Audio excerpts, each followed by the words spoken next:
Que ce soit après des combats armés, un attentat ou un enlèvement, celles et ceux qui se retrouvent face à des situations de danger extrême sortent souvent bouleversés de l'épreuve. Quand là,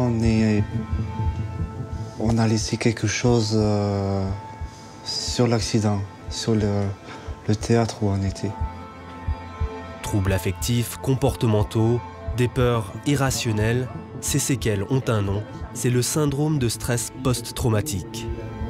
Et une étonnante thérapie existe pour aider ces malades.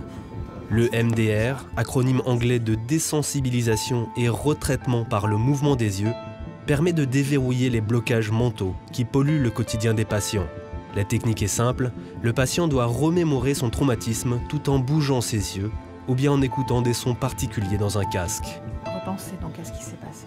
Cette association des deux va permettre au cerveau de réorganiser l'information et de remémoriser l'information d'une manière qui est déchargée de toutes ces émotions.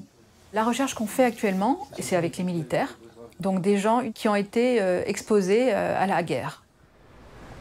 Marseille, hôpital de la Timone, c'est ici que Stéphanie Calfa et son équipe travaillent pour comprendre ce qui se passe dans les cerveaux des patients traités pour le syndrome de stress post-traumatique.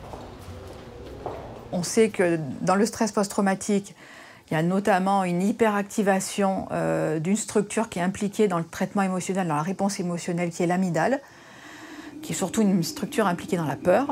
Et on sait qu'elle est hyperactive. On sait qu'il y a des dysfonctionnements aussi dans une autre structure qui est juste à côté, qui s'appelle l'hippocampe, qui va mémoriser les événements. Et que le cortex préfrontal, qui est censé permettre de réguler ses émotions, ne joue plus son rôle correctement. Il n'est plus capable d'aller inhiber cette amygdale et de lui dire de s'apaiser pour que la personne puisse être tranquille. Tous les patients ne sont pas égaux face à la thérapie EMDR. Si certaines personnes sortent guéries après 4 séances, d'autres auront besoin de plusieurs années de thérapie. L'équipe de Stéphanie Calfa tente de comprendre pourquoi certains cerveaux sont plus réceptifs à la thérapie que d'autres.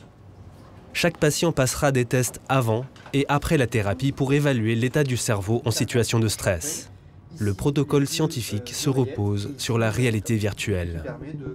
Le psychiatre peut contrôler cet environnement, rajoutant des explosions, rajoutant des tirs, pour coller au plus près de la réalité du patient et de ce qu'il a vécu.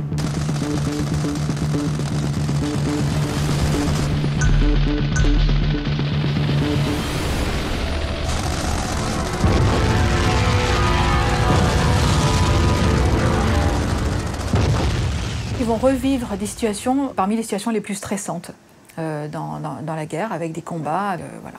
On va injecter du glucose radioactif à ces patients au moment où ils passent cet examen de réalité virtuelle, au moment où c'est le plus fort pour eux, le plus douloureux, ce qui va aller marquer certaines zones du cerveau, celles qui vont être le plus activées, donc notamment les zones liées au stress.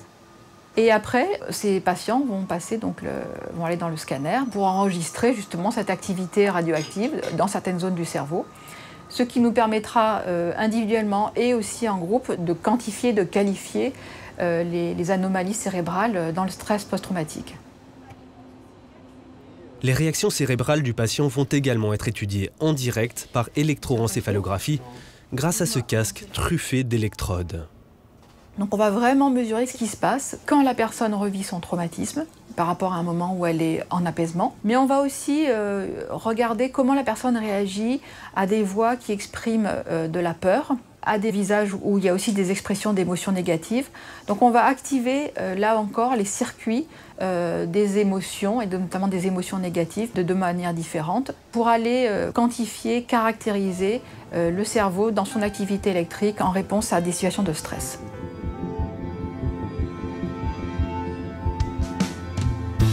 « 90 patients souffrant de stress post-traumatique seront étudiés ici par Stéphanie Calfa et son équipe. De quoi établir les signatures cérébrales qui permettront de prédire si le patient sera peu réceptif à la thérapie EMDR ou au contraire, s'il retrouvera rapidement sa vie d'avant. Grâce à ça, je peux refaire des sorties avec des amis, faire des feux d'artifice, m'amuser, prendre un plaisir.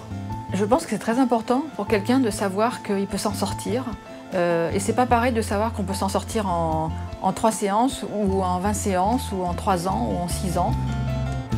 Il reste 2 ans de travaux pour comprendre les rouages du cerveau traumatisé. Une recherche fondamentale, mais qui devrait déboucher sur des applications bien réelles pour aider les victimes de ces situations extrêmes qui font basculer les vies.